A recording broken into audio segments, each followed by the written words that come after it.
Yeah, I don't know what's going on with the sound.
I got audio now? Alright. Yeah, I don't know what was happening. For some reason, my in the settings, the audio is just going through the audio on the webcams. But I'm wondering, because I've got 3 of them running right now. Does that sound better with just one?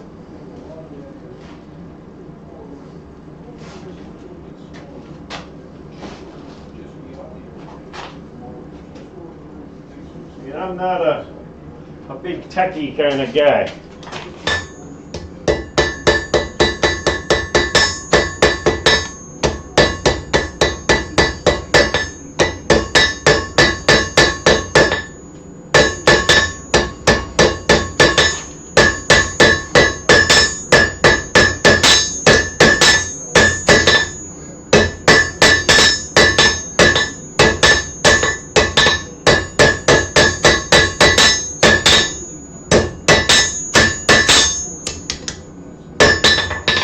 Now I'm just starting to round up the shank.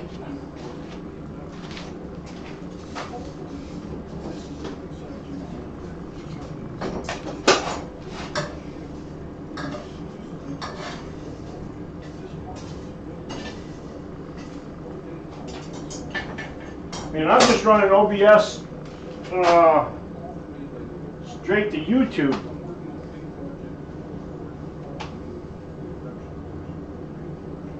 Tink, tink, tink. Time to get a new lady.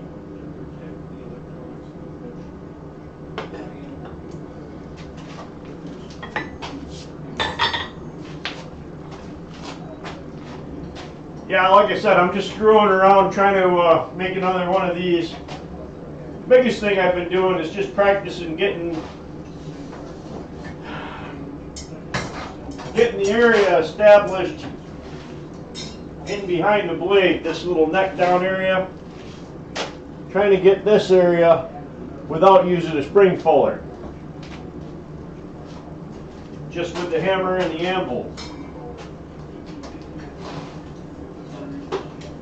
I have a couple different guillotine tools and spring pullers and spring swedges that I could do, make it easier, but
You see,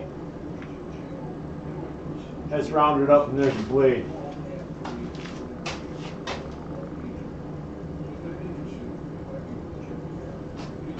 I am in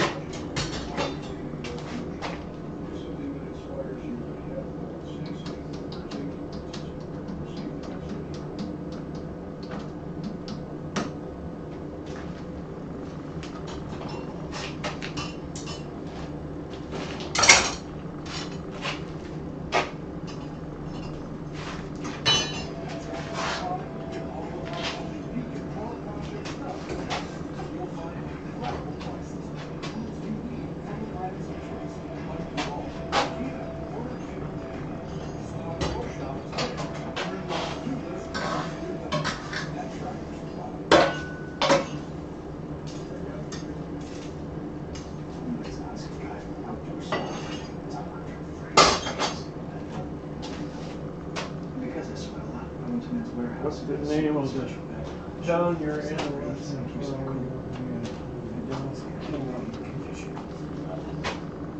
Thank you, Doc. Love you too. Very nice, thank you.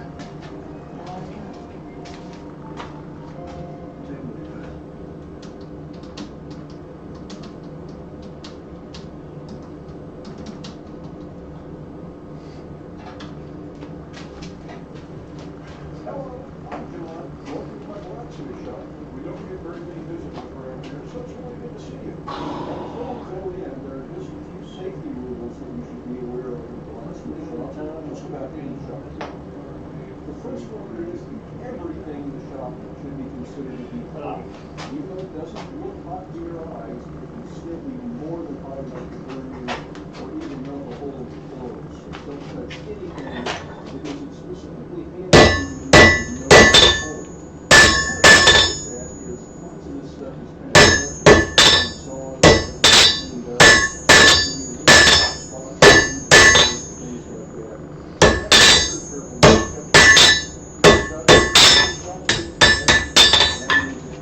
You know what? I don't think I'm ready for that yet. I think I want to lengthen it out some more.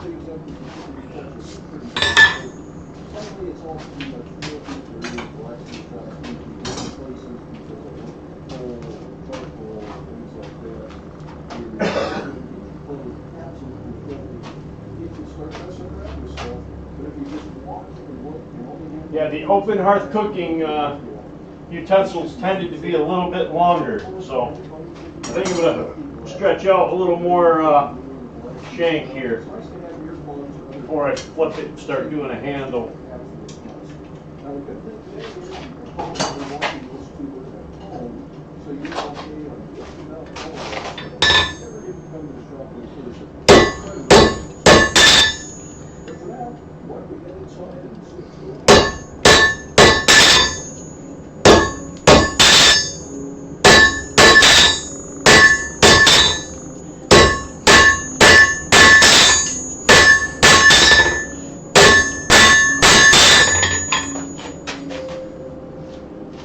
See, I'm stepping down, getting myself some more material.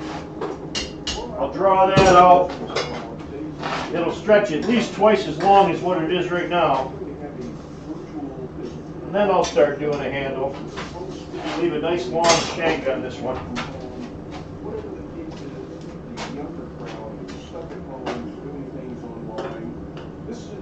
I believe that your enhanced license will work.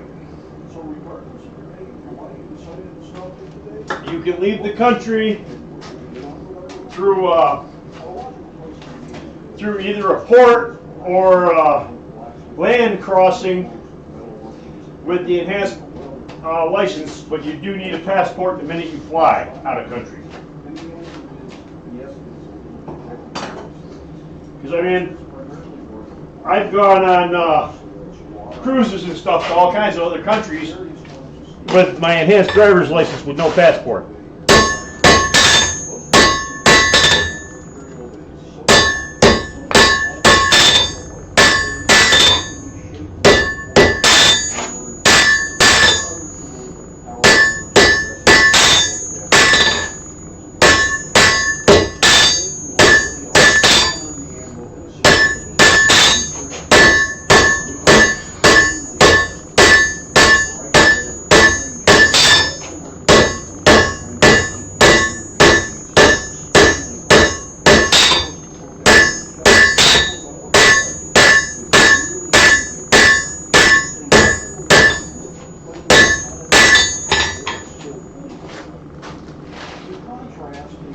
Yeah, there's an airport, maybe 20 minutes from my house.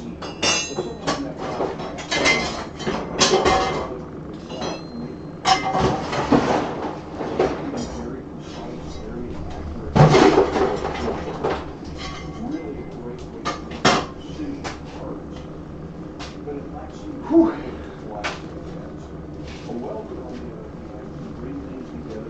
Then you get to see my messy shop, which right now is an absolute disaster.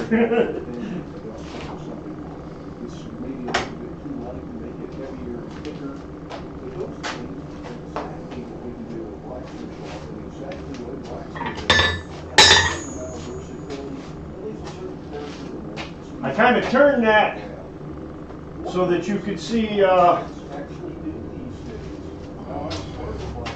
the angle, how I'm driving in my hammer, I'm bringing it down crooked and driving the corner of the face right into the material, using it like a fuller.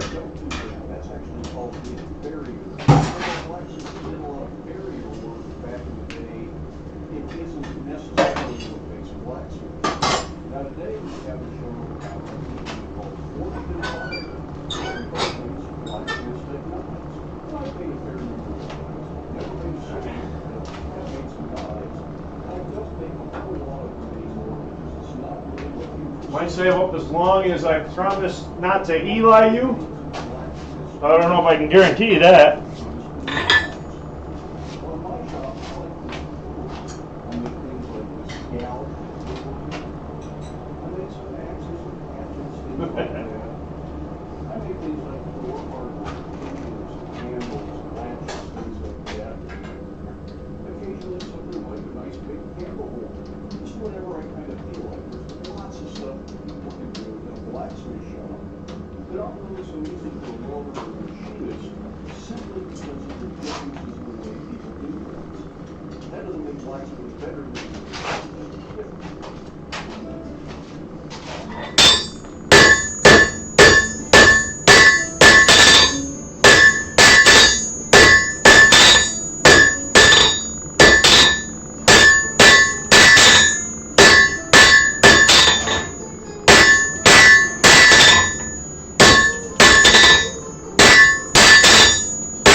Getting longer.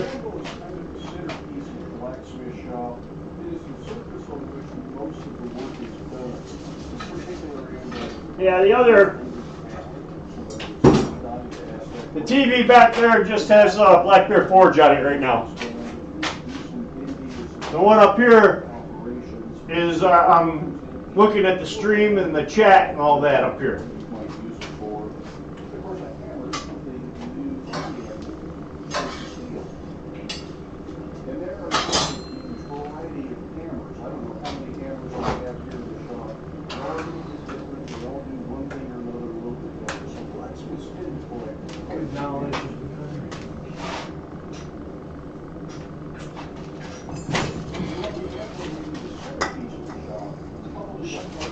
Stubbed my toe on a swash block.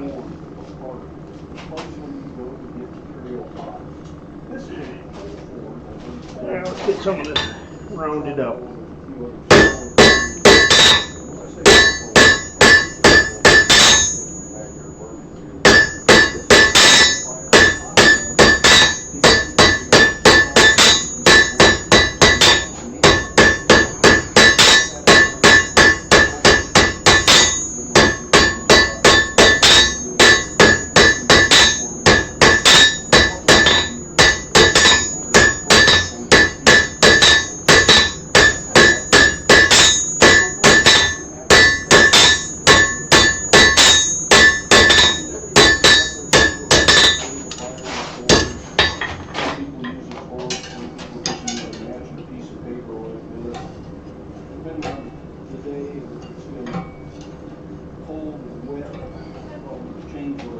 straighten it up.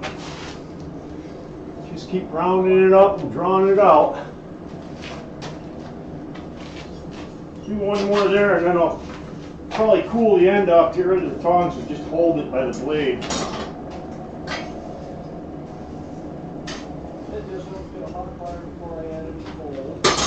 Then start seeing what I can do for a handle.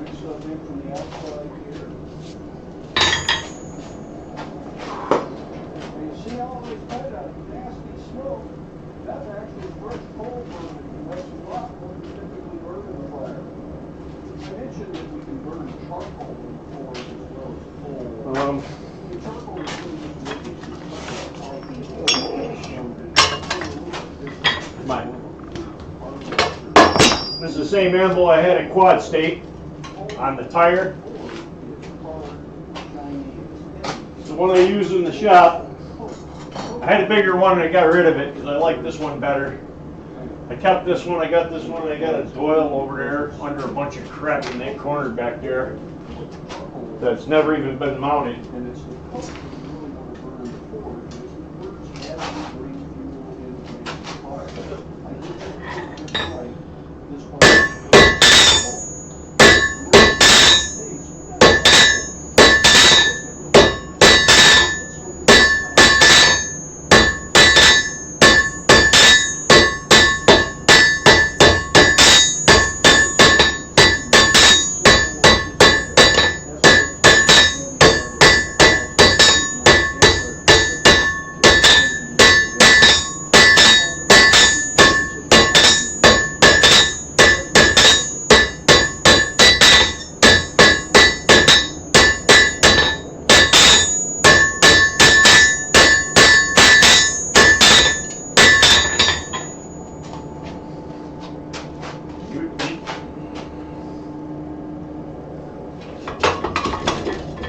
Yeah, actually it's not even chained down.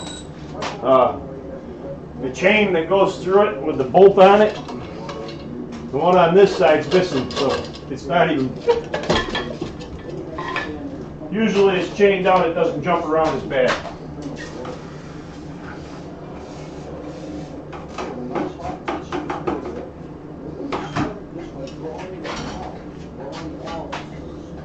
Alright, let's cut some of this off.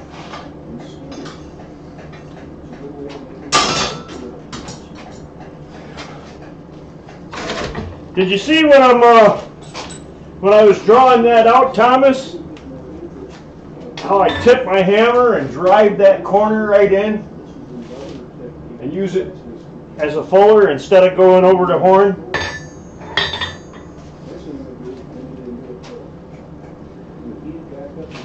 I got rid of the old one.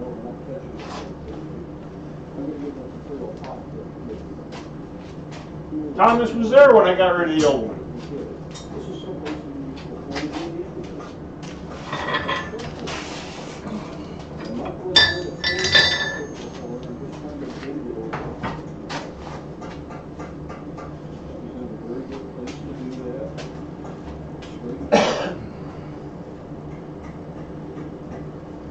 I took the old one to Quad State and got rid of it. I told you that already. Don't act like it's something new.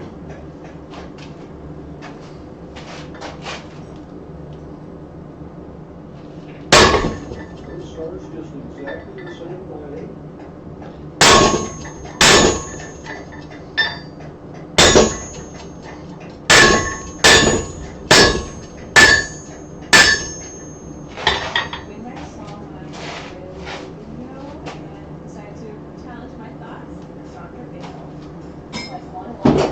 Alright, so I chopped it off. Your dinner goes to his dogs. Oh no!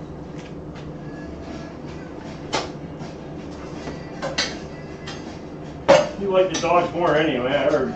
We all know that.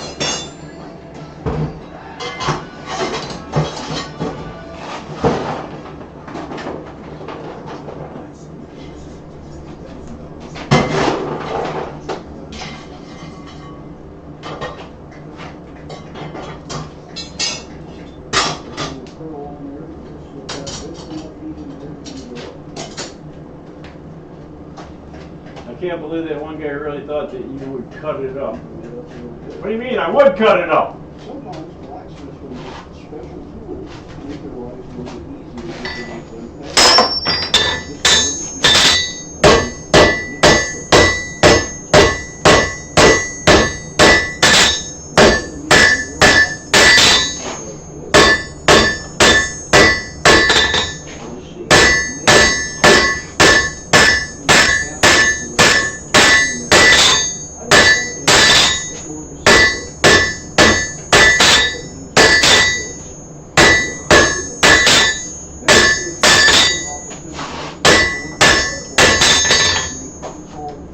Starting to move it. another tool that you find in most blacksmith shops, and that is a vise. In this case, post vise or a leg vise. That's because it has a leg that goes all the way to the ground. So if you're hammering on it like this blacksmiths tend to do, all that energy goes to the ground instead of damaging the vise. With a twist of the needle. This is just a matter of putting it in the vise. And then we'll need another special tool. This happens to be called a twisting wrench. And I can twist it with a nice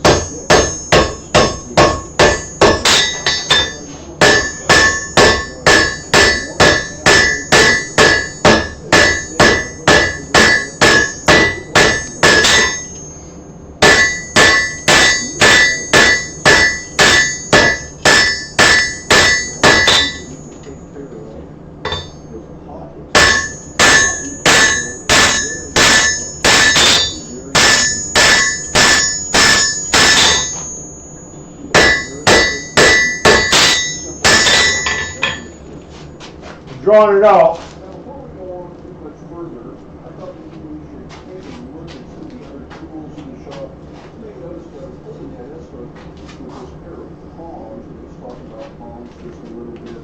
Take a look at some of the other tools that are very unique to blacksmith and you don't find it too many other outside of the shops. As I prepare to do that, it might be a great time to hit the pause button, maybe take a bathroom break, get a snack, come right back, because I'll be ready to go as soon as we hit that button. All right. So we're going to stragglers.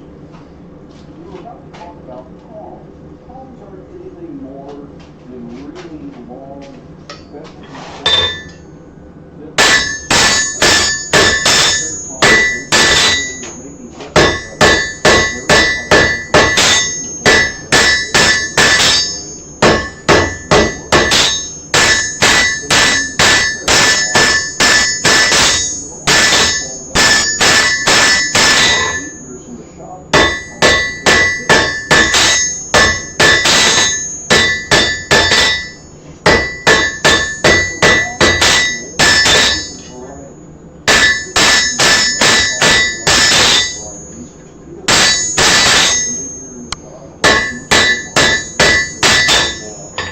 I've left this one a lot thicker than I normally been doing them. So I might go a little thinner on it.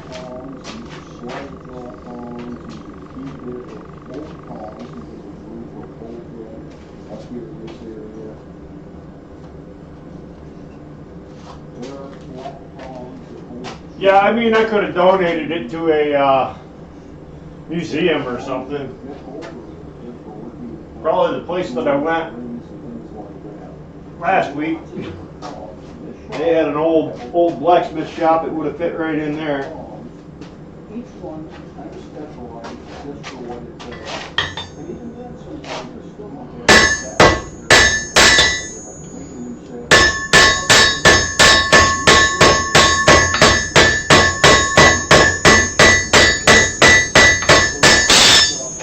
See how notchy it is?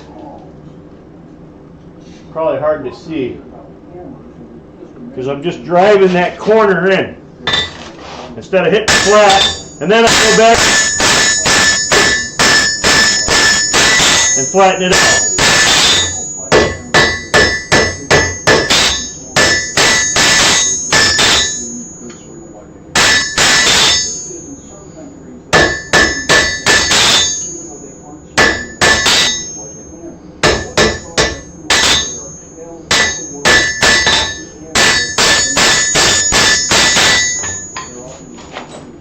can see, And generally, it's not the black. thinning it down, smoothing it up. Usually done by a system premise. Often it's used as a split. I don't actually have a striker in my shop. Well, that was I don't use tools like this much. Kevin's brother Keith was the one that bought it. He bought it just because he didn't want to see me cut it up. But like I said, you look at Jack was there buying wrought iron for $6 a pound. And I was like, there's a 100-pound block of wrought iron. And people wouldn't even give me $1 a pound for it. And I can pull the material in one hand, I can pull the tool in the other hand, and I can strike with the drill. Have to get it hot first. These handled set tools or top tools are made in different varieties. They are all the same. The shape here is referred to as wet. That is also used as a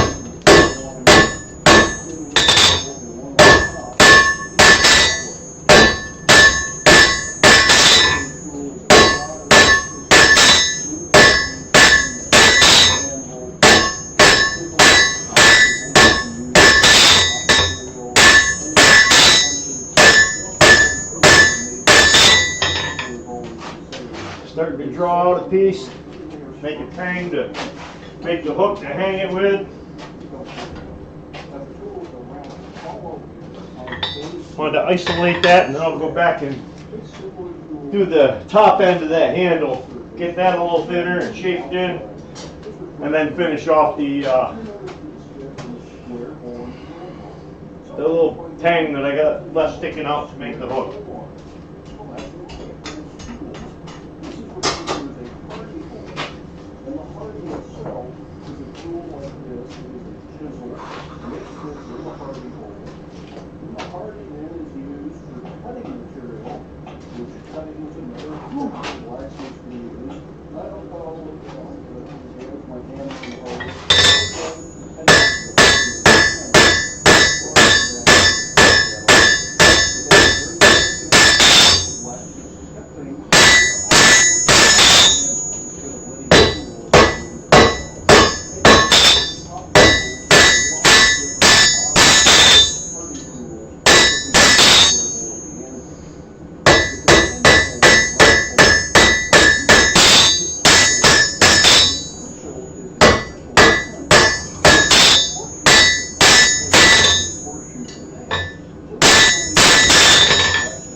Starting to need to thin that out a little more and squish it down there.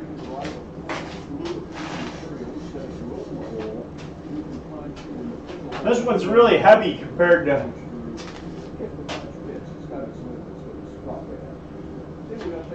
I can use the peen, but it's a cross peen, so it's good for spreading this way and this way, but not too good. You know, I mean, technically I could switch and grab a straight peen so that I can stretch it that way, you know, but digging the corner in works pretty well.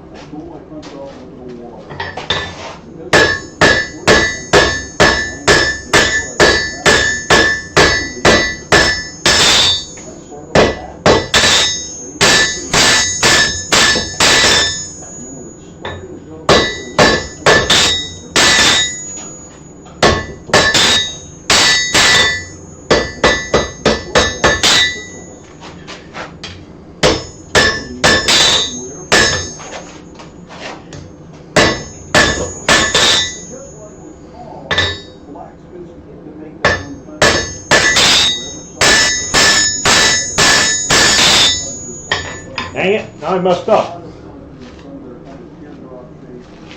But I can bring it back. I hope.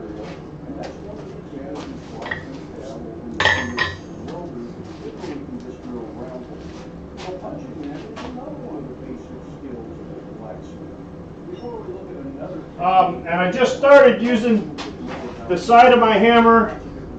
A guy told me, a blacksmith, when I first started blacksmithing 20-something years ago, told me, he says, I don't think of that as, you know, a hammer like most people do. He says, I think of that as 4 fullers in a flatter. So he can tip it, tip it, tip it, tip it, and then flatten it, but he's using them as fullers to make it move where he wants it. But he told me that I had no hammer control back then, so it really wouldn't have mattered.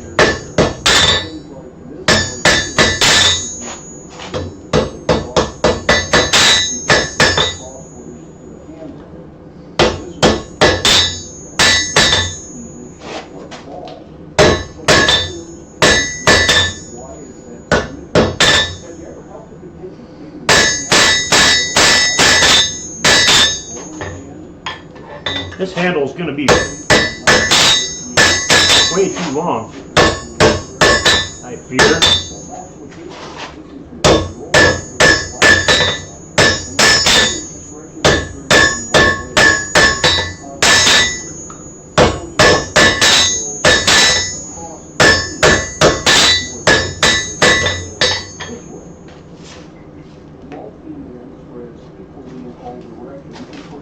No, this is not coming out the way I wanted it to. Not even close, but I'm just going to wing it and modify it a little bit on the fly.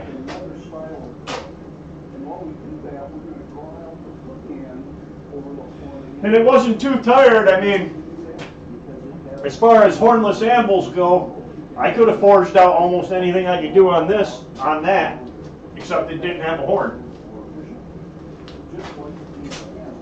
But 90% of this, I mean, I haven't used a horn yet.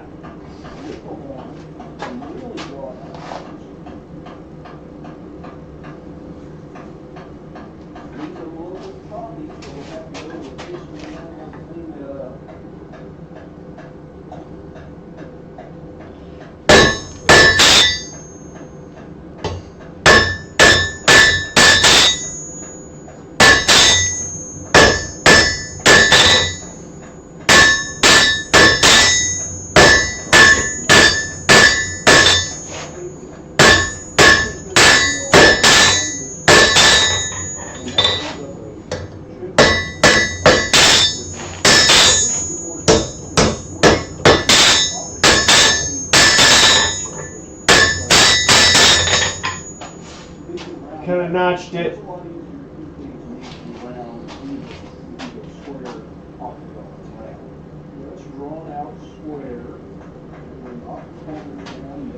No, it's not the Kool-Aid guy. This was a guy, his name was John Scarlett. He's dead now, but he was a really good blacksmith.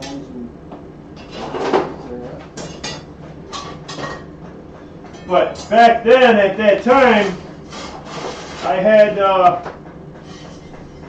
no hammer control at all, so I was lucky to hit where I was aiming, let alone to tip my hammer and do all that fancy stuff.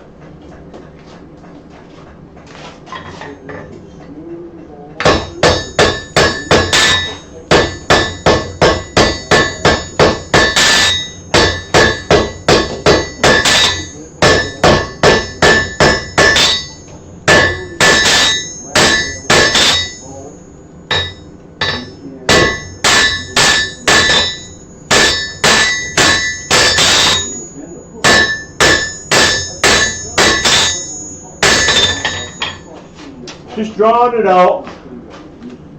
I think this one's going to be whimsical and really long, a lot longer than it needs to be, and I'll play around with it because I don't want to cut it off. And no, that wasn't part of the Kool-Aid crew, but the Kool-Aid crew kind of does the same thing with their hammers. They dig the corners in. But I'm not sure how well that works when your hammer is round.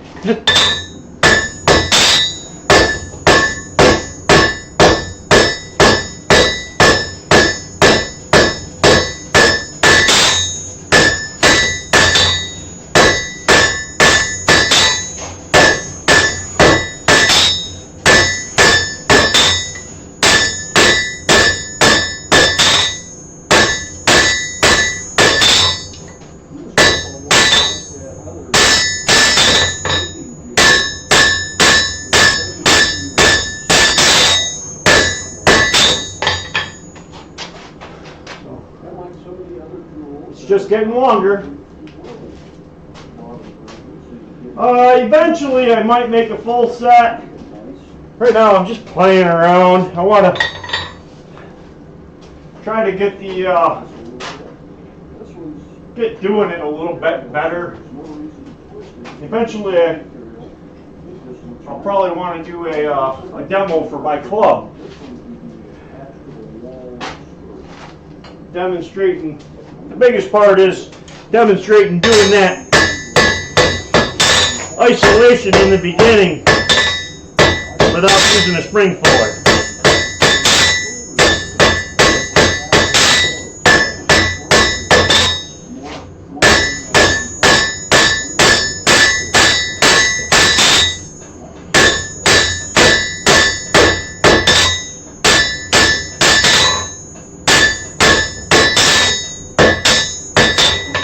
This is going to be one long loop,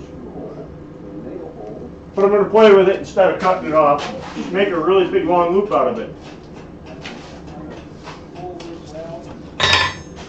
just to be different.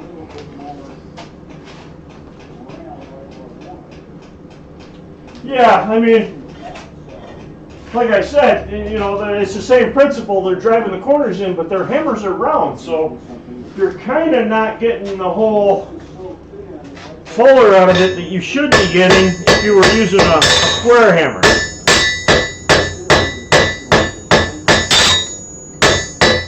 Because it's still going to push in two directions.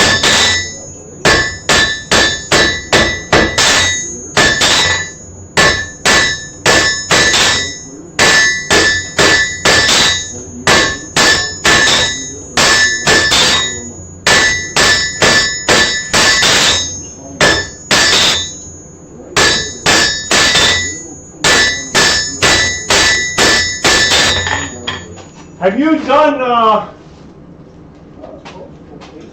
yeah, I could do a loop and wrap around, but I kind of got that taper at the top. But have you done much forging with 1018 cold rolled? Because he told, you know, the guy that I was watching this weekend, he likes to use the 1018 cold rolled instead of the A36 hot rolled because it's a lot more, it's better, you don't have as many surprises.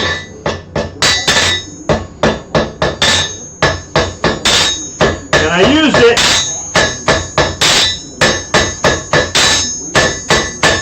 I used some of his. And I found that I could take it right down to a really fine point without any splitting, like I usually get in the regular A36 or whatever.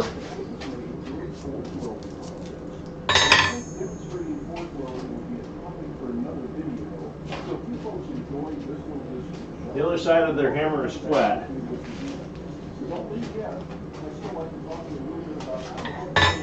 Yeah, it's flat, but it's still round, not square.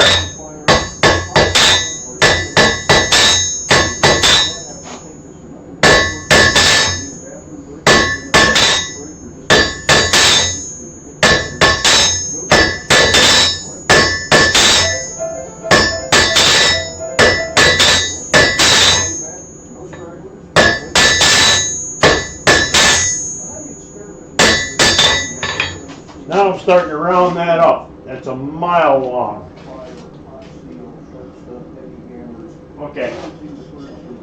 Yeah, and I'm using, this is just regular hot roll. And I'm getting it down farther. Usually I try to get it that small to where I'm at right now and it's splitting.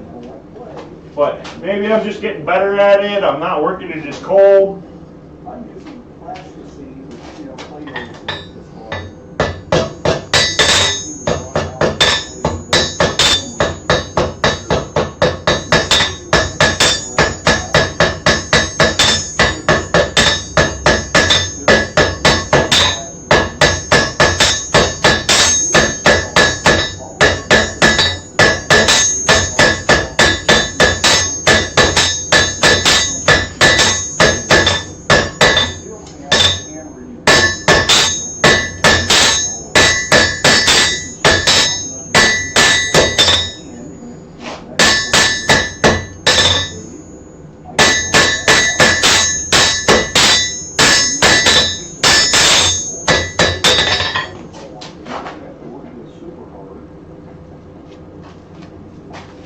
pretty A little boy and pretty long out there. all those things are followed. We'll just go with it. Exactly right. I'm just gonna do a loop because I really can. I don't want to get too fancy. Shamrock. Then I'd have to get my scrolling tongs out to do that. And this is not a bad way to do that. So, go a little further here. All this up some more.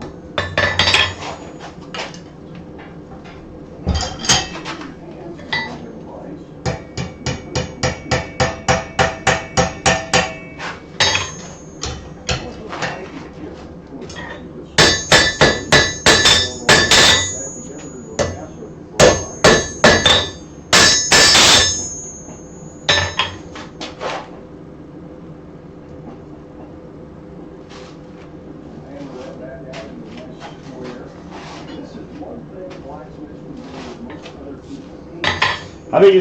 I think it'll look cool with a big loop on it.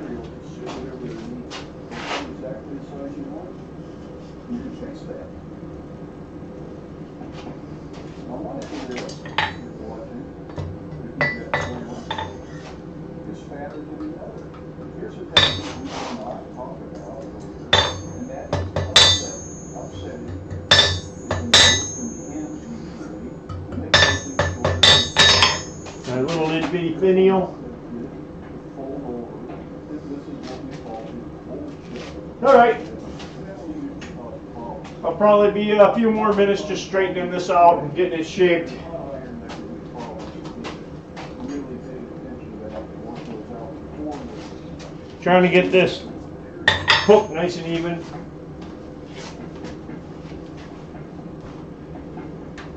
Now I've got a nice little bar here. You notice it's got some cracks along the edge, very typical of what actual rock iron. Now if you have something like a butter knife or plastic modeling knife or something like that, you can do that with this. This is what you would do to chisel down to the top. You get it off using a hammer, and you can chisel a line down the middle of that. You don't have to have it. You can just chisel a line like this. The deeper you make it, the more dramatic this might become.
right at the cutting edge where it needs to be, without investing all that good steel in the body of the tool where it doesn't need to be hard. And that was really important 100 years ago. Now materials are so expensive and labor is very expensive. Sometimes that's not the best way to go. But it is one thing, it's something I still do a lot, just like to make tools the way they used to be. So use your imagination, try different things. You can roll this up into a tube that makes it look like a candle holder on it at the beginning of the video. You can draw it out into thin material for hooks. They take little wooden out to do all sorts of things. Use the clay instead of hot iron. Now, if you look at things you want to learn about blacksmithing and actually get into hot iron, one absolutely open to do one has permission all the way to anything on your own. It's really dangerous to try to go to work in the backyard. The best idea is to constantly teaching a class. Within the United States, the Artists Blacksmithing Association has plenty of groups throughout the country. These groups are the ones that are teaching classes who will know who is and they're the ones that do it. Now, we're all encouraged to stay at home, kind of stuff we've been doing. Most of those classes are canceled. But by this time next year, you should be able to find one if you're still looking. In the meantime, the internet is full of information on blacksmithing. I have plenty of videos on YouTube about blacksmithing.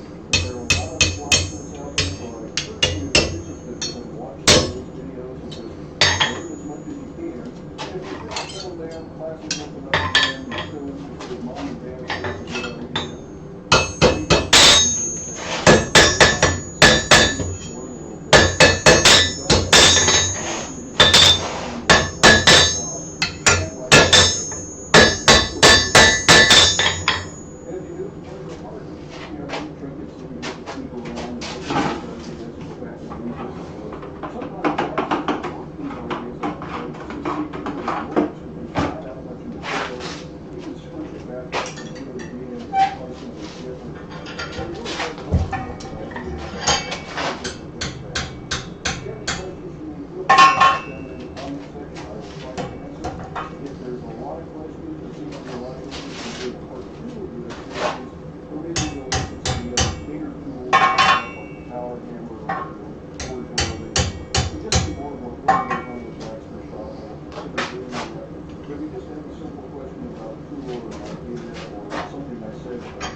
Stay safe. If you are in the shop, wear your safety glasses. I'll see you later. Any questions? Comments? No.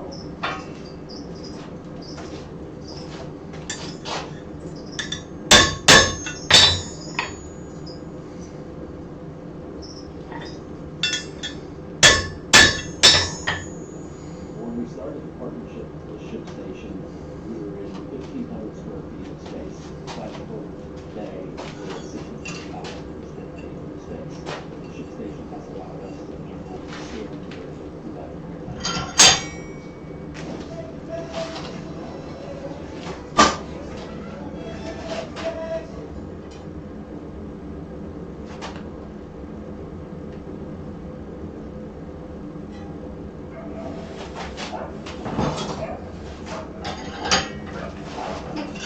I'm back. Becky says. Transferring iron bearing stone using the ancient blue smelting process, and then turning that iron into half. Right now I'm just doing some little tweaks to kind of straighten it up.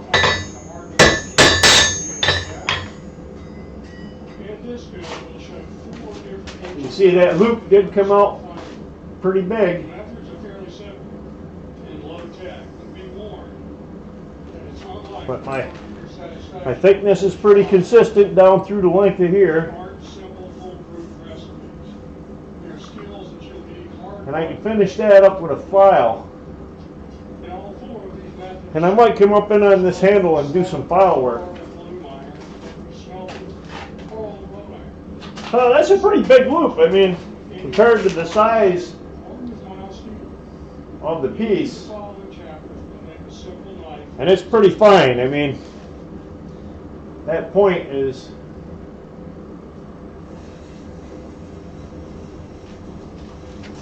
pretty small, but I might play around and do a little file work on this one and see what I can do about making it look a little pretty. But I mean, it's not a huge spatula. But like I said, I was at I took a class on early 18th century hearth cooking and their utensils. And I seen some of these, they were like 2-inch square. They were real small. This one, the handle is kind of long for the size of the thing.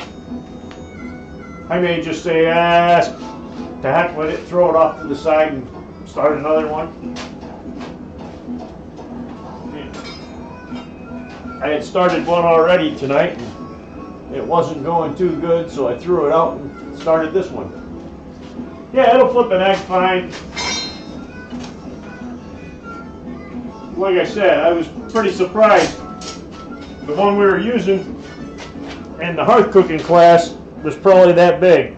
That wide, but it was only about that. It was almost a perfect square, 2 inches. And this is long, but when you were cooking in the hearth, you know, you tended to have a little longer tools than normal cooking today because you're in an open hearth and you got heat blasting you. Because yeah, I took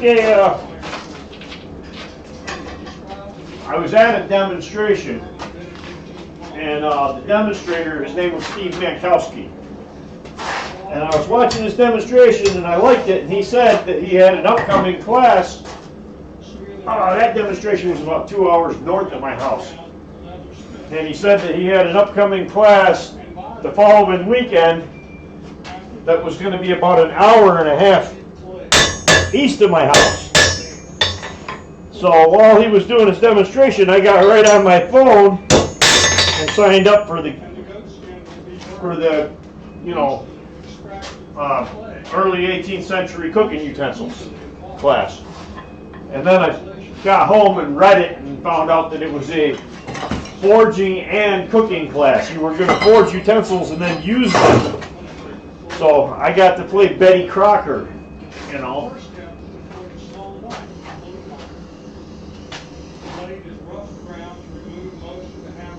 Something's just not right. Something's not lined up just right.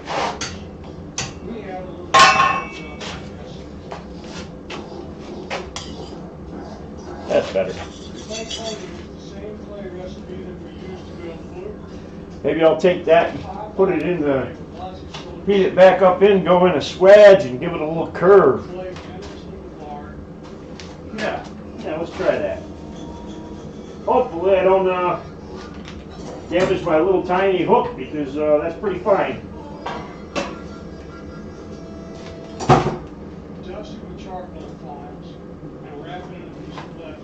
My forge, I have a clinker breaker here, and right next to it I just got a slide gate to control my air.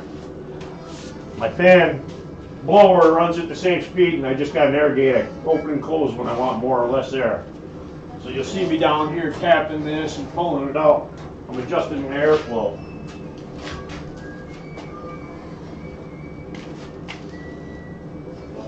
Oh.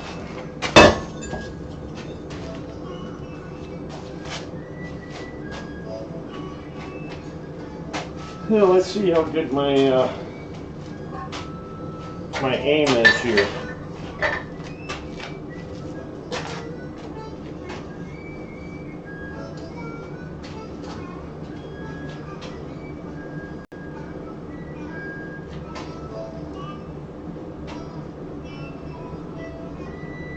Not really sure what's going on that.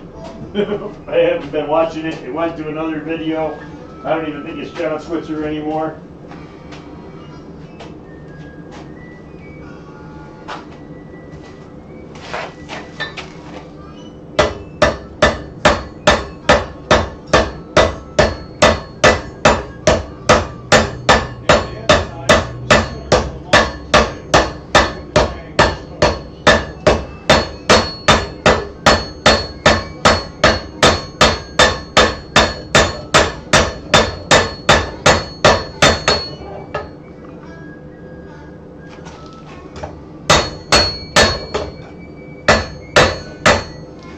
Pin's too wide to fit in there. I had it all straight, and now I'm gonna have to straighten it all back out because I'm making it bent and crooked again. I'm gonna go to a narrower pin.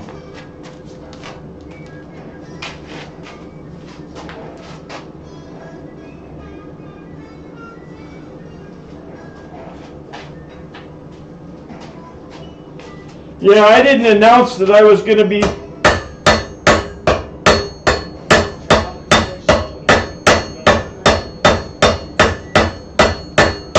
streaming or anything like that, so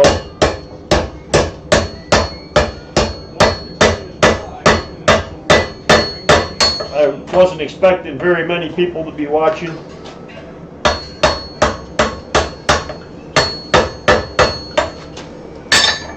Yeah, that gave it a little curve, but it really wonkied it up.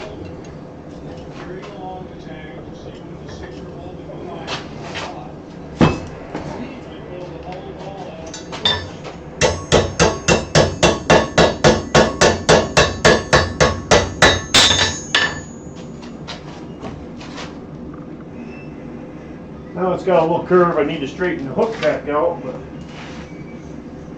I'll take a little heat so that doesn't crack.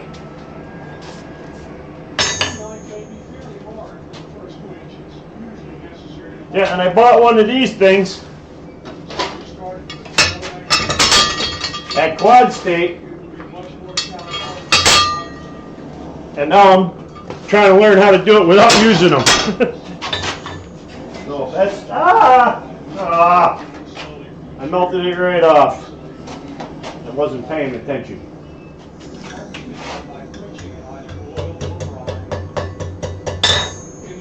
I guess now I can make it smaller.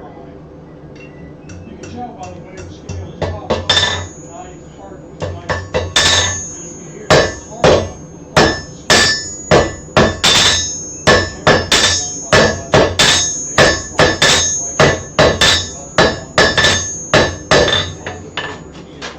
So.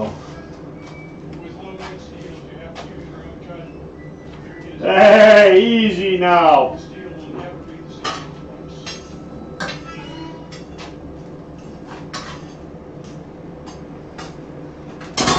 There's a reason your mom homeschooled you.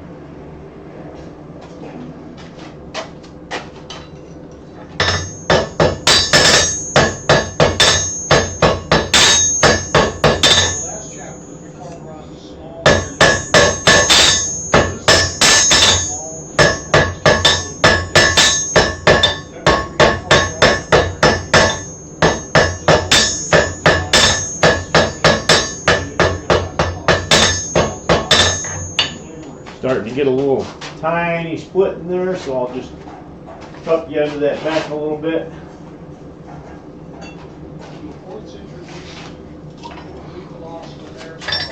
Shouldn't have been talking, I should have been paying attention to what I was doing. Wrought iron indeed will help in good salt, and then solidify again. And this is the way that your steel is made, where the dross sinks to the bottom and is removed below.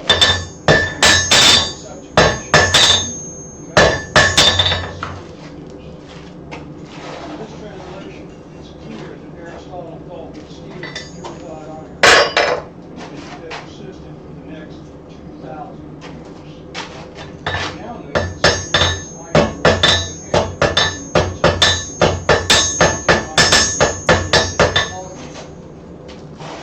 Our little furnace is built with the same clay recipe.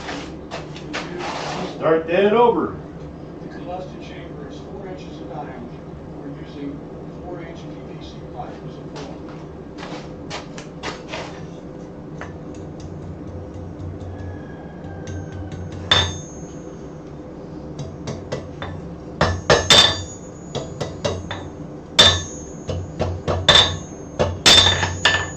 Got my little NV scroll again. There's an air chamber that functions as an adapter from the floor to the combustion chamber blowhole.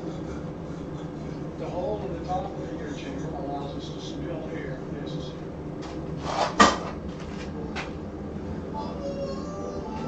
I'm just gonna shut the air right off so that it warms up kind kind of slow and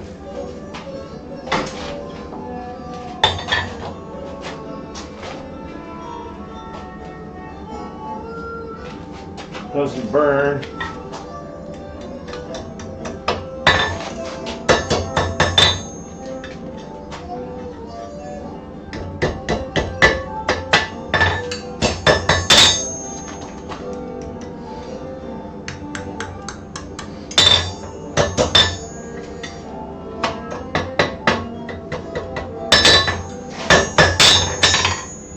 Got it started.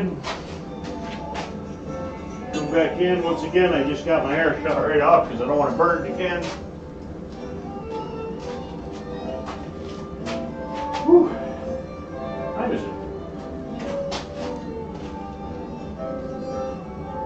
it? 8 o'clock here.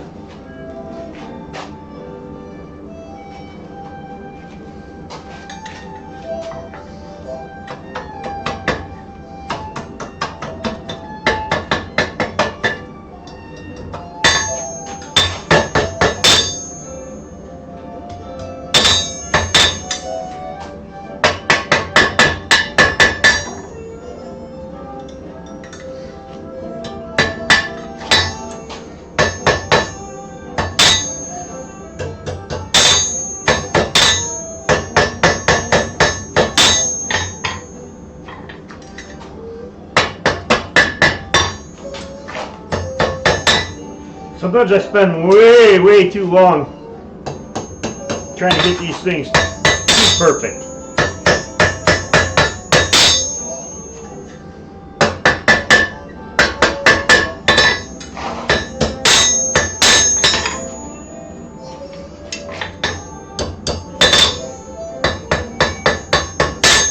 There, now it's not so big, Tom. All I had to do was burn it off.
I don't know what's going on that other TV over there. The guy's working with clay.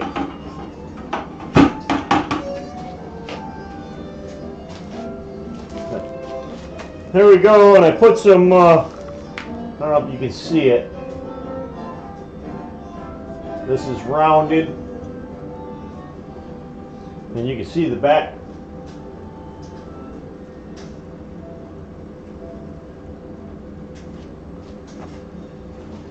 I think that'll clean up nice and it'll be a good little spatula for open hearth cooking. It is a little bit longer, but it's kind of about the same length as some of the ones I've seen in the old stuff. Alright, shut this down. Oh man. Like the mother of all clinkers in there. And here's the logo.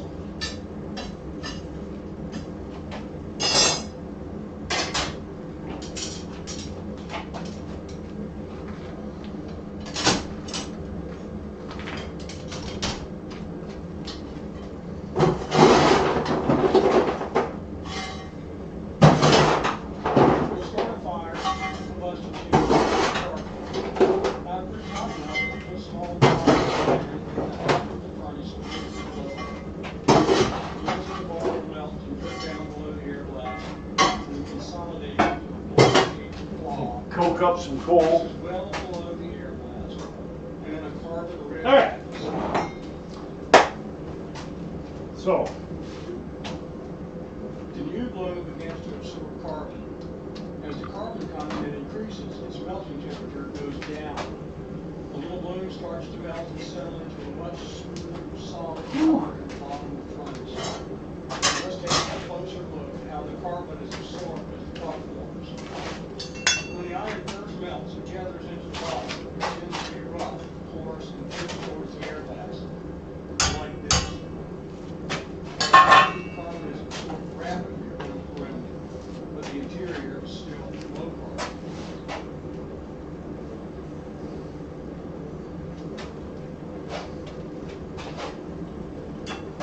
Once the carbon content is high enough, the steel becomes molten. It flows very quickly into the center of the balloon, and once any of the steel is molten, carbon diffusion is very, very fast. As the balloon becomes thicker and more fluid, it flattens out and settles down.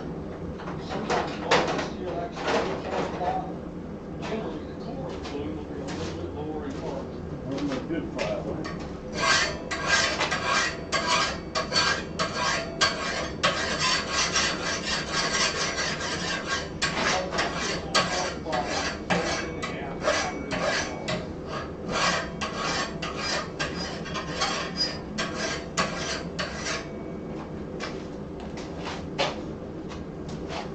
Yeah, my phone.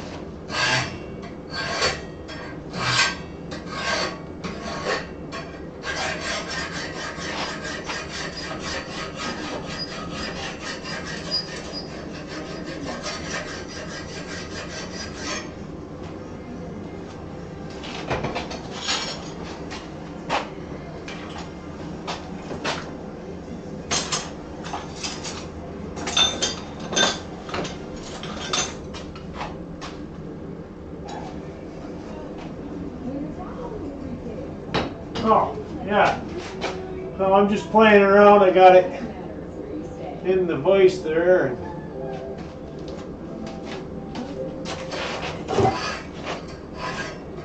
doing a little bit of filing on it. The back side of the handle has some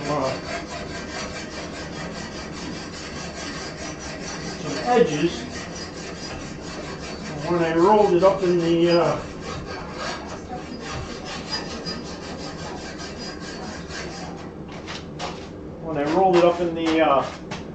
swedge block,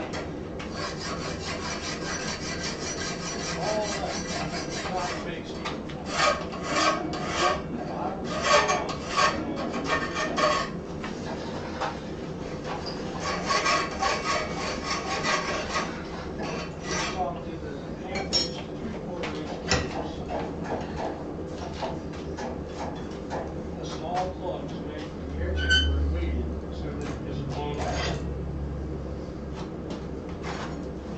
A little plug is made.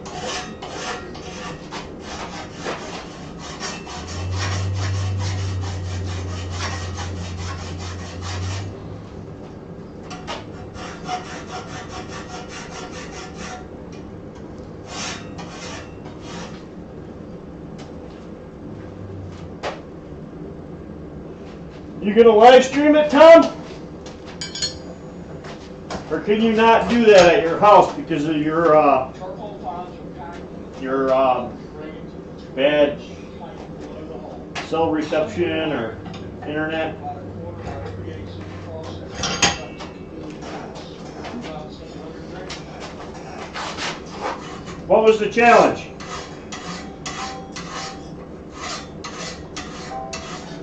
If you use an honesty, it's more than a quarter inch to 3/8 inch range of work fine. You can see from a lot of work these sparks that our starting iron is being floating. On a bear trap. A lot of force willing to make a change. On the bear trap. I'll have to look that up. I'm not exactly sure what a conibear trap is. This would be variable according to your furnace and your materials.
Yeah, are you gonna do a live stream on it, or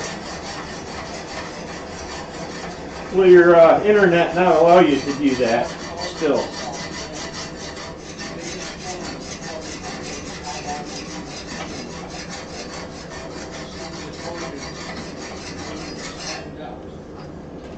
When it seems ready, the charcoal out.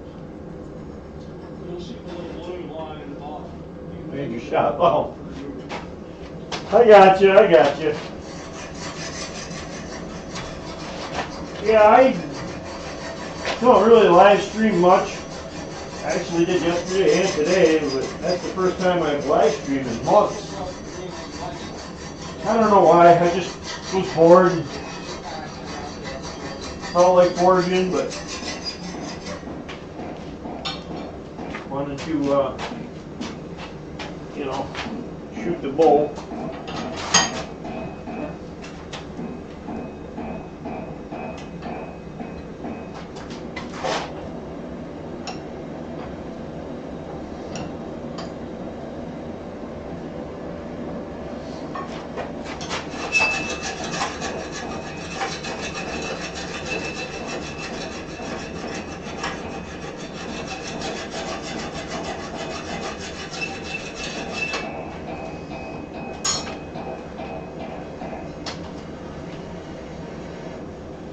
Challenge is to make a trap for a type of fur-bearing animal. Okay.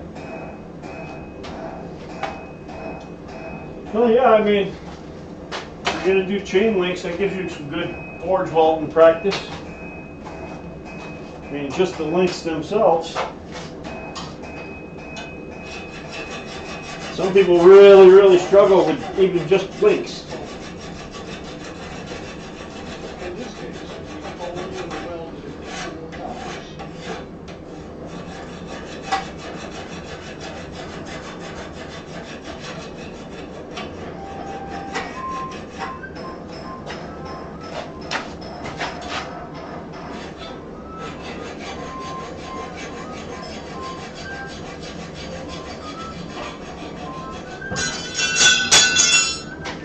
Holy cow, I almost Thomased myself. Flew right out of the vise. You can see I'm just starting to file that up a little bit, and I was knocking off right here. The edges were a little sharp. If I went off the shop and put in a grounder. I hear ya. Whatever excuses you can make up to not have people watch it foraging, I understand.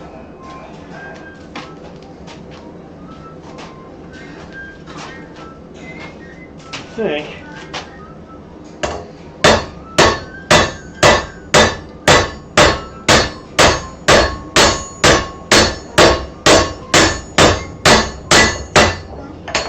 I can come in and refine that a little bit cold.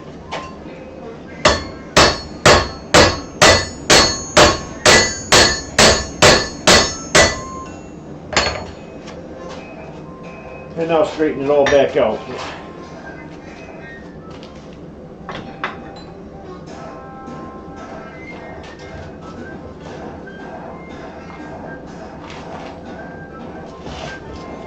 Oh, stop. You can live stream right off your phone. You don't need a fancy, and my camera, dude, is like two super cheap, you know, like $40 just webcams that you know, you buy to add them onto your computer that didn't come with a webcam.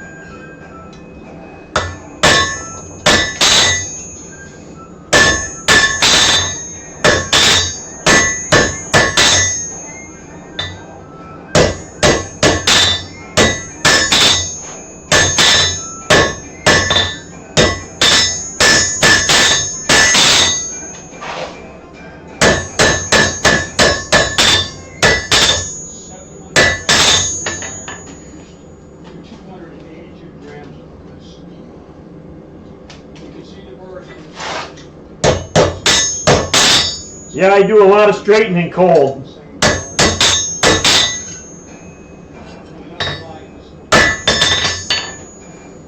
And some tweaking that I probably shouldn't do cold, I do cold.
Alright, well I think that's going to be good for now.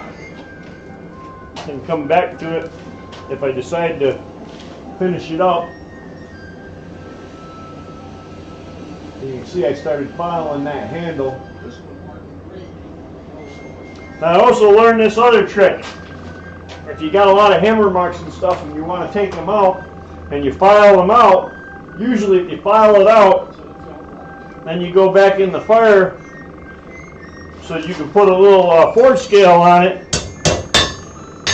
and make it look like, you know, you didn't file it.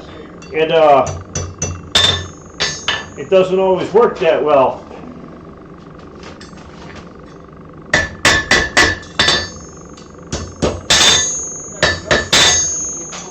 But if you, I found that if I put borax on it, take it up to a welding heat, and then clean the borax off with a wire brush, you can hardly see the marks. It like makes it scale up faster. A variety of shapes and sizes and feedstock can be used, and it will be easier to see what's happening. It also allows more control over the quality by adding fluxes. Yeah, and earlier I had, well, who was it? Granddad's Forge was watching, and then my audio started messing up, and I ended that forge and ended that session and started a new one, but they didn't come back. So, Granddad's Forge and somebody else was watching earlier. So I think I have a total of 19 subs subscribed to my YouTube anyway. So I don't have the super popularity of being Roy's hand model. But I just do it for fun. Yeah, I could do a ladle. I did these tasting spoons, which have like a 3-inch round bowl on them, like a round spoon, but they're 3 inches and they're not very deep like a ladle, so that you could scoop out your soup. But it wasn't very deep, and it was big around, so it would cool fast enough so you could scoop some out and then try it while you were cooking. And while I took my class, there was 3 girls in the class, well, 3 women, older women in the class, and the 3 women, I had made 2 spoons before I went down there, and then I made a 3rd spoon for the 3rd woman, and I gave them to them at the end of the class. And then I made a spatula for the woman that was doing the cooking part of the class.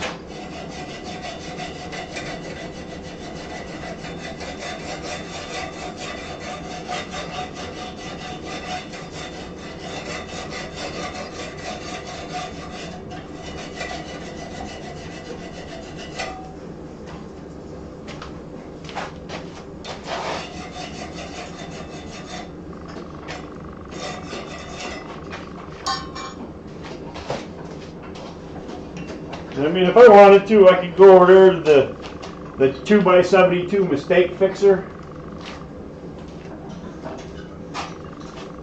But yeah, I could do a ladle to go with it. If I was going to do a set though, I'd start out with the stock and I'd mark key locations so I know how much material, you know, I started with, how far I stretched it out, how much I left for the hook and all that, so that I could repeat it.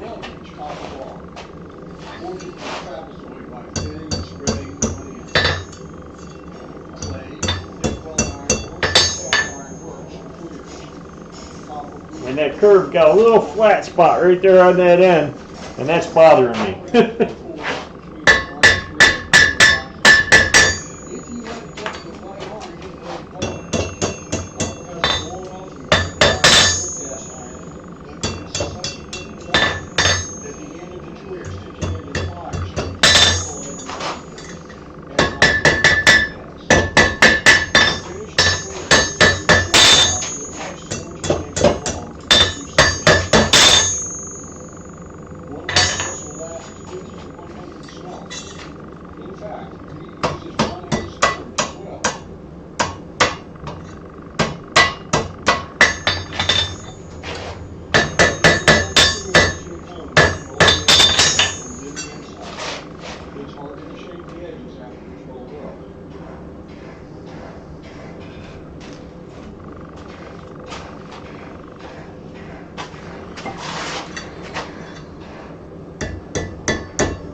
There, that'll do it.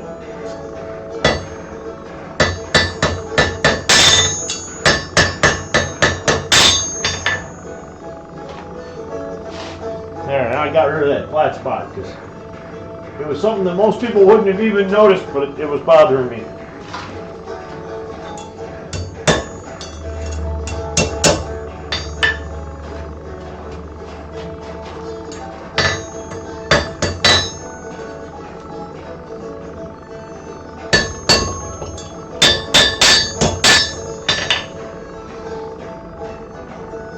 Good enough. And there's a spatula.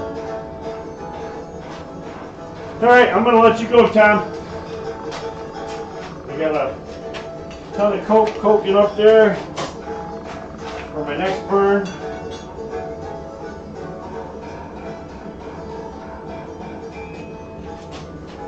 A little sharp spot there. I don't know what this is.